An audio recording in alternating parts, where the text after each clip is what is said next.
Καλό μεσημέρι, κύριε Χιλέος. Καλό μεσημέρι, κυρία Σάβα. Δυστυχώς, όπως είπατε, ακόμη μια εκδήλωση διαμαρτυρίας. Βρισκόμαστε απέναντι σε μια τρομακτική περιβαλλοντική καταστροφή που θα γίνει. Σήμερα στις 5 το απόγευμα θα μαζευτούν όλοι οι περιβαλλοντικές οργανώσεις και πολίτες έξω από το Προεδρικό Μέγαρο για να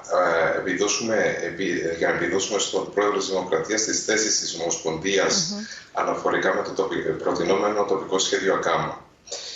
Απλά να σας πούμε απλά λόγια ότι όσοι έχετε επισκεφθεί μέχρι σήμερα τον ΑΚΑΜΑ και έχετε απολαύσει αυτά τα πανέμορφα φυσικά τοπία, την βιοποικιλότητα, τα πεντακάθαρα νερά, εάν αυτό το τοπικό σχέδιο όσο έχει προταθεί σήμερα εγκριθεί, αυτά θα πρέπει να τα ξεχάσουμε. Δεν θα τα ξαναδούμε ποτέ όπως τα έχουμε δει μέχρι σήμερα. Ακούγεται λίγο δραματικό, αλλά δυστυχώς έτσι έχουν τα πράγματα. Και θα εξηγήσω. Αυτά που λέτε, κύριε Χιλέος, επειδή λένε κάποιοι ότι δεν έχουμε δει αυτό τώρα που είναι σε διαβούλευση, δεν ξέρω, αυτό δεν πάει ούτε στη Βουλή για να γνωρίζουν και οι βουλευτές ακριβώς πώς έχει καταλήξει αυτό το τοπικό σχέδιο. Ήρθε στον παρόδο, έχει αλλάξει τόσες φορές τα τελευταία χρόνια. Σε κάθε περίπτωση υπάρχει μέσα ένα τμήμα περιβάλλοντος. Υπάρχουν αρμόδιες αρχές που είτε έχουν συνενέσει είτε και όχι σε αυτό που λέτε. Αν έτσι θα είναι η εξέλιξη, μιλάμε για εγκληματική ενέργεια έγκρισης του από εκείνους που είναι εκεί για να προστατεύουν το περιβάλλον.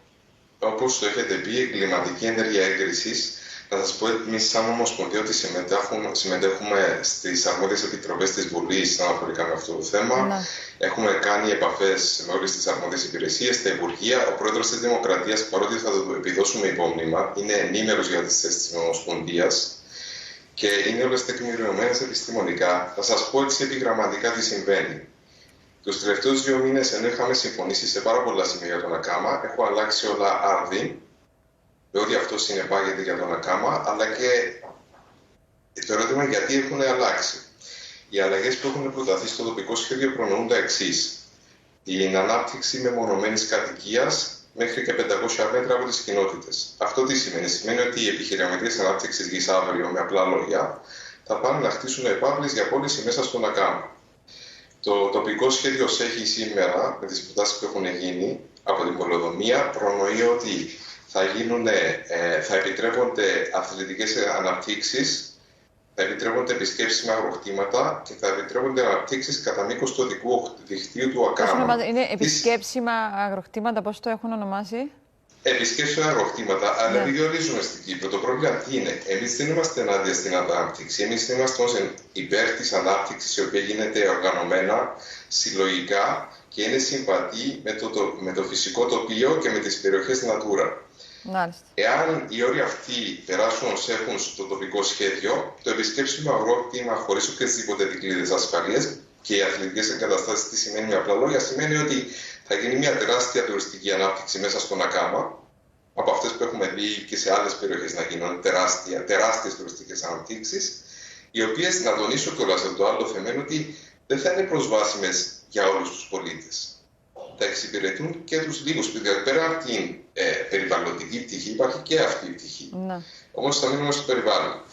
Λοιπόν, τώρα, επειδή το έχουμε αναδείξει πολλές φορές το θέμα και σήμερα είναι για το κάλεσμα στην απογευματινή εκδήλωση διαμαρτυρίας, που, κύριε Χιλέος, επειδή πολύ σύντομα έχουμε και εκλογές, προεδρικές εκλογές, και η σημασία ο επόμενος πρόεδρος, πώς αντιμετωπίζει αυτό το θέμα, είδα και βεβαίως απολογούμε αν δεν είδα για όλους, ότι θα παρίσταται και ο ανεξάρτητος υποψήφιος, ο κ. Μαυρογιάννης.